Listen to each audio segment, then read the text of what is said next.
I think that we have a unique option of being able to conduct our business in a couple of different ways, Dennis. And a lot of people, they want to create a culture that's reflective of what they do, who they are. But a lot of times, I think we overlook some of those base level things and some of the emotions that people don't think about when they're establishing company culture and what they're all about. Yeah, some of them get very serious. I'm personally not one that likes it that serious. I like to have fun and enjoy it, cut up, and have a little laughter throughout the day. It makes the day go a lot faster. I know that in terms of, when I've been able to make some breakthroughs, whether it be with, you know, personal or business relationships, being able to laugh at myself, being able to laugh at the situation, whatever it is, I think that it's a critical part of life. And so many times we think when we, start our careers or companies that we have to be so serious.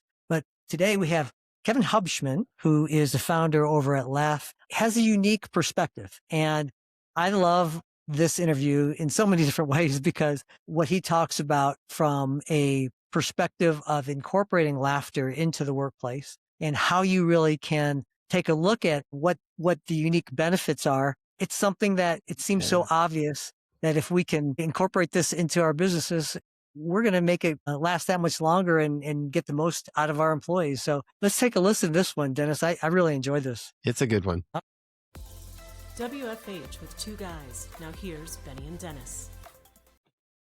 I think the topic of business, Dennis, is a pretty serious matter, right? What we do is real serious stuff, isn't it? Some people think so, but it's Yeah. a lot more fun if you laugh at yourself sometimes and realize that really sometimes we're comedians and don't realize it. Yeah. And, some of the funnest cultures I've ever been participated in, I've worked for a bunch of different companies and whatnot, is that we don't take ourselves too seriously and we can laugh and having a good time. Is really part of life, right? And some of the joy that we looked at when we started our companies, we kind of take ourselves too serious, but we've happened to come across an entrepreneur who's really taken this to the extreme levels. And I love this idea in concept. But Kevin, hey, welcome to the show. We appreciate you coming on. Thanks for having me. Excited to be here. Yeah. Hey, so talk a little bit about laughter. We were talking a little bit before we started recording, but laughter is a therapeutic in our lives.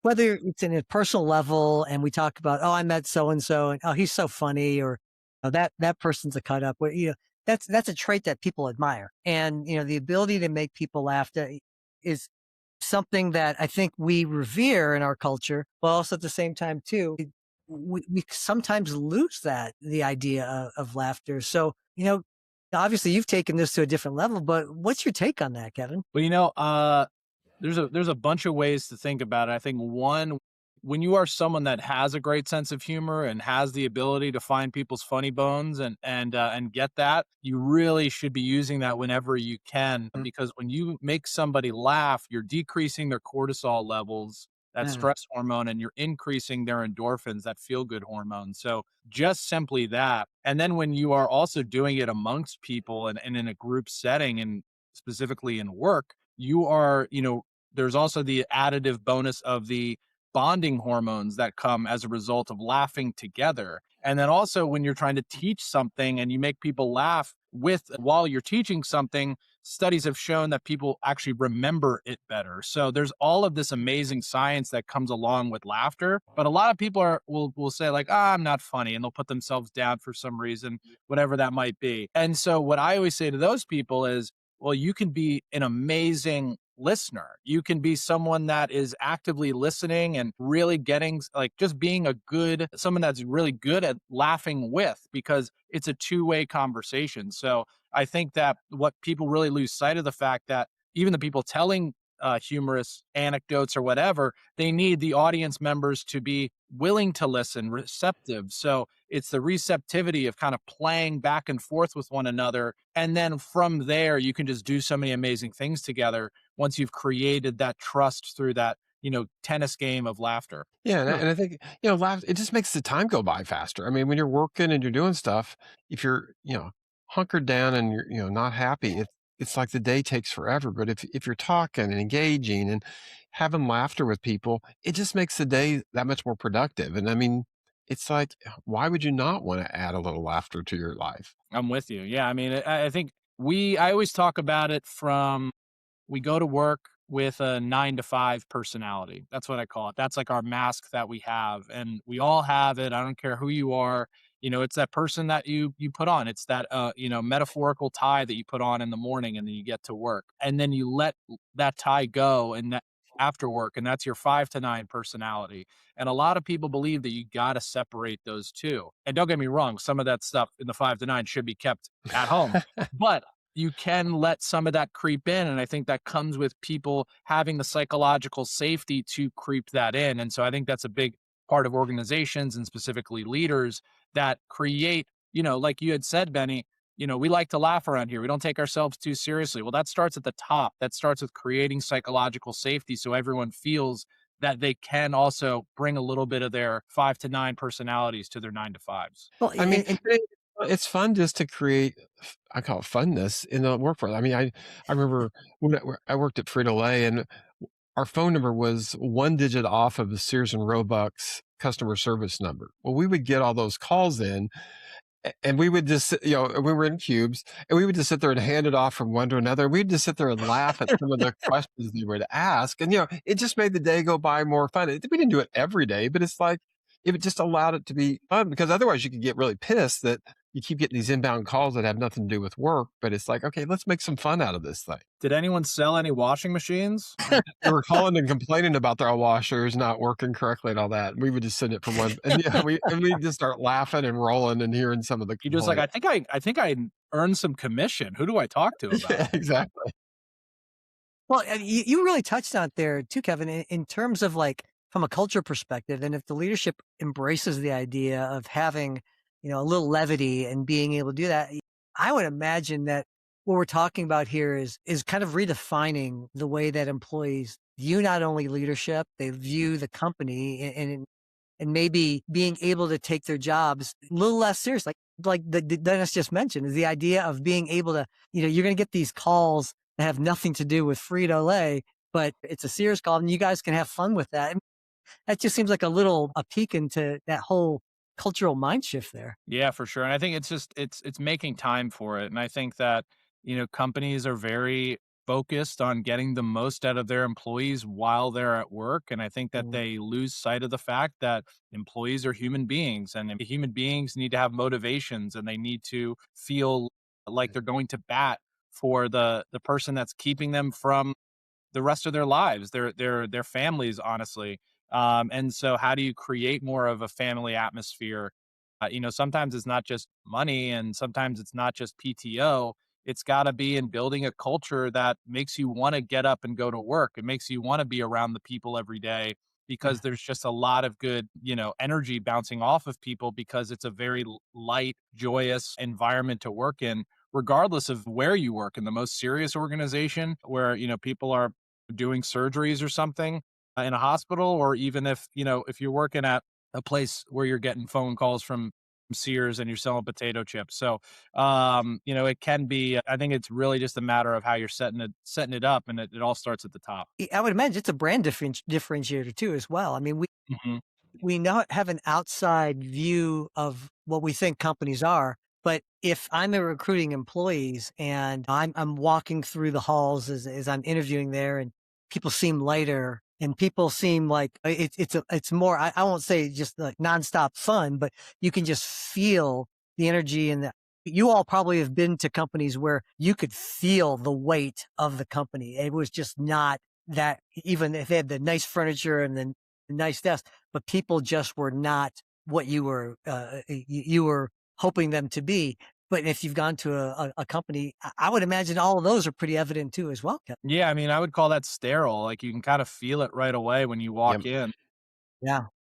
I would see it when I was, at my company was such an anomaly that I worked at. It was called Splash, and it really did come from the top down. Like, the leaders at that organization were amazing, and they were like really out there, and they were always bringing a sense of play, and Mm. play was one of our core values. And I think that that was like what was really evident. And I would see when I would go on sales calls to different organizations that were I'd call them even legacy organizations that have been around for forever. And it was the most like depressing place, or it was really nice, but everyone was like tucked away.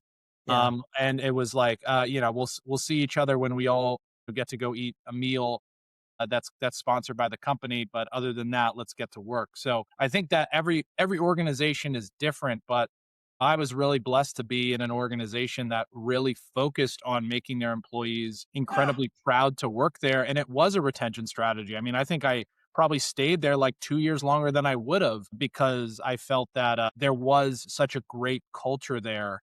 And I felt like, man, if I leave, where else am I going to find something like this? And I mean, there was times where we had employees leave and come back a couple of months later because they were like, the grass wasn't greener. So I think that Yeah. there really is it's a benefit. It's such a big benefit. And I'm biased because I want people to invest in this kind of stuff, but it really can pay dividends in the form of just like, these intangibles, these soft skills, these things that people really feel like they're getting invested in that allow them to kind of just be rounded out more as a human being rather than, a more efficient worker. And I think that is the side, that's why they call it soft skills, because like that side of it is probably not as massaged and worked on as much because, you can't see a tangible result from it. You can't see the ROI by putting in these numbers and these things, and this skill investment resulted in this. It's a little bit more intangible, and I think that's why it's harder to invest in.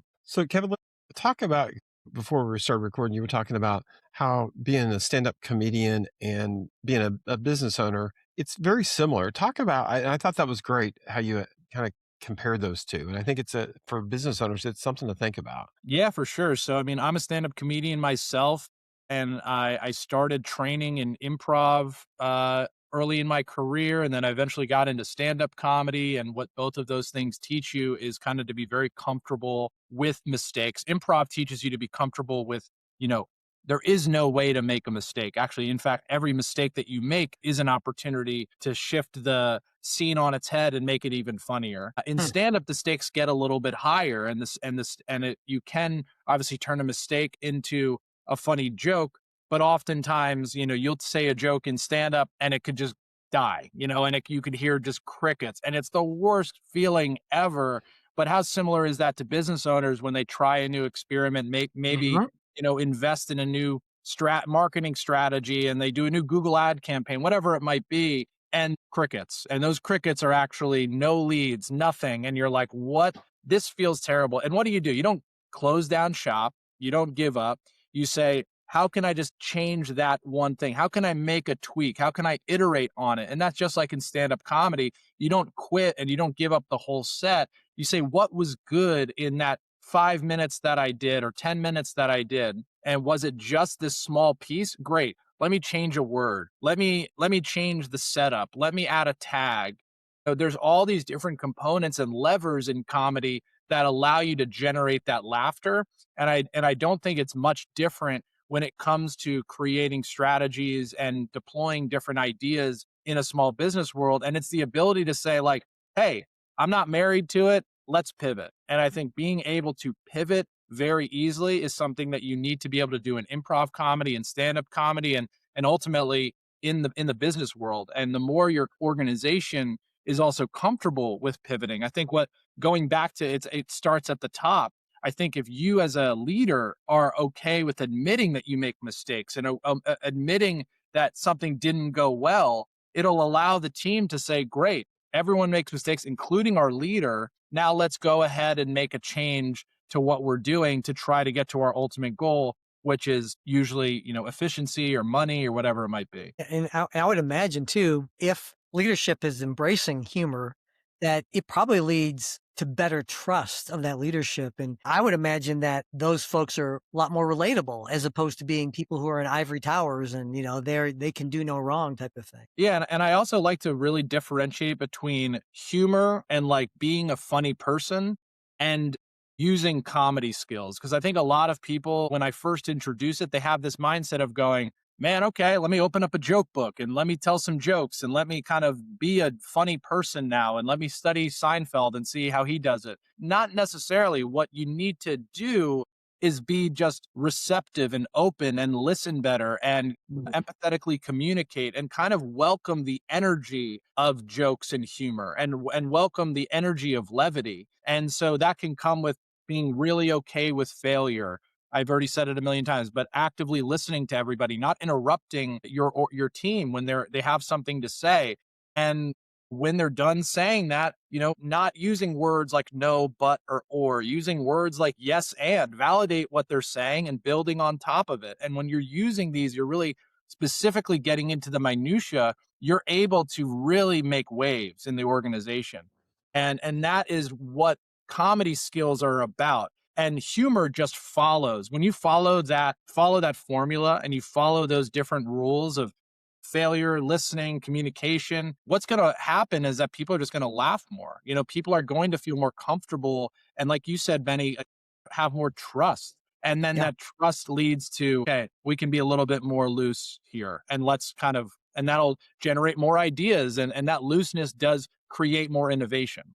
The idea here, at least one of the perceptual things I'm picking up, is that it lowers defenses for a lot of people and probably increases that connection too at the same time, where people can, wow, the approachability factor, just to me, it seems like it would be, much easier for everybody. So, wow. I mean, if we think about like the cultural aspects of this, are there other benefits that you're seeing, like in terms of like, I don't know, does humor help with retaining some ideas, or are you finding that creativity is boosted when we include humor into that? What do you see from that? Problem Yeah. solving, those type of things. Well, the cool thing is there's so much applications to it. So oftentimes companies come to us and they're like, "Hey, this is what we're doing. We'd love to, bring you in. How can you apply it?" And so it can really come from a number of ways. But the way that I like to explain it the best and the most fun, especially with the emergence of AI in our organizations, is being able to be a much better divergent thinker. So AI is really good at helping us be convergent thinkers, and AI takes over rather our convergent thinking, A plus B equals C, stuff that has like a very finite answer and we just need the output. But what about divergent thinking, which is, really about the out there ideas? How do you create lists? How do Mm.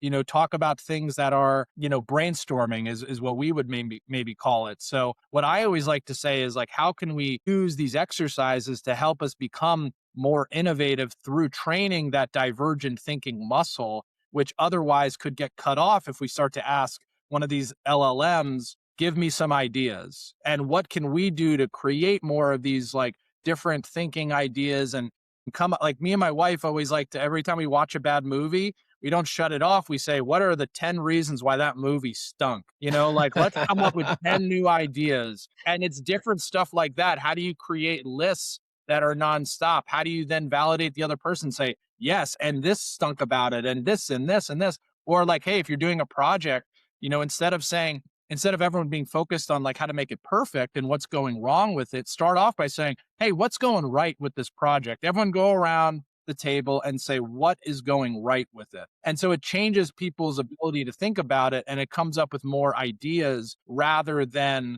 focusing on, the kind of finite aspects of it. Dennis and I come from the world of technology, and so acronyms like SaaS, sales, software as a service, disaster recovery as a service, kind of is in our vernacular every day. You Drass?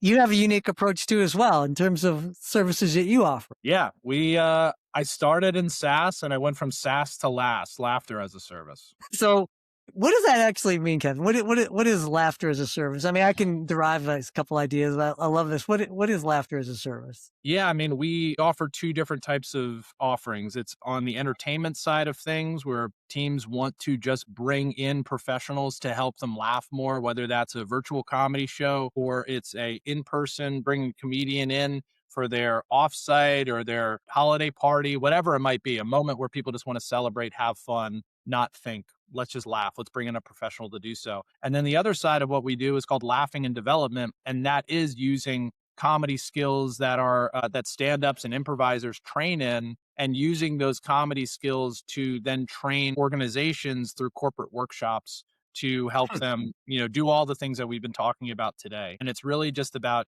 how do we, take the guard down of being like, well, I'm not funny. I'm not I seen Whose Line Is It Anyways, and they're so good.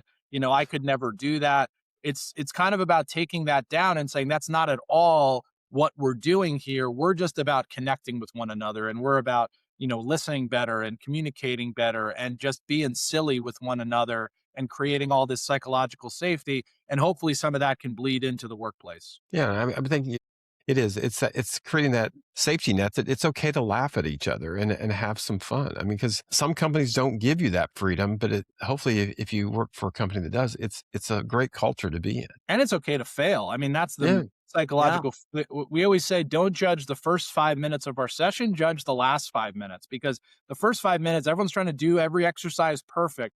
And we specifically make the exercises so out there and silly and wild that everybody has to make mistakes. And then we say, hey, raise your hand if you make mistakes. And everyone suddenly looks around and every single hand is up. And just so it kind of sets the stage that it's like everybody's making mistakes, including your manager who organized this whole thing. Now we've set the stage that nobody is above making mistakes, and let's just have some fun. What you've talked about today is really interesting and unique.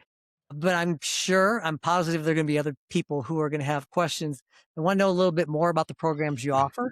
What's the best way for people to get in touch with you? Yeah, our website is Laugh.Events. That's kind of the best place to, if you're interested in using our services, is there. We also have a newsletter called Laugh.Rx.Laugh.Events, but also just connect with me on LinkedIn. I'm Kevin Hubschmann. I'm the only Kevin Hubschmann out there, so you can't miss me. And that's it. Those are definitely the three best places. And the whole goal is to just, again, help people have the tools and the resources to learn how to incorporate laughter more into their work lives and hopefully their after work lives. Yeah. Great This is medicine. Yeah, love it. Yes, Kevin, sir. thank you so much. This has been a great talk. I really have enjoyed it. It's fun and I think this is a unique angle to take toward work. So thanks again for stopping by. Thanks for having me. It's a lot of fun. Thanks a lot, Kevin. You've been listening to WFH with Two Guys. We'll see you next time.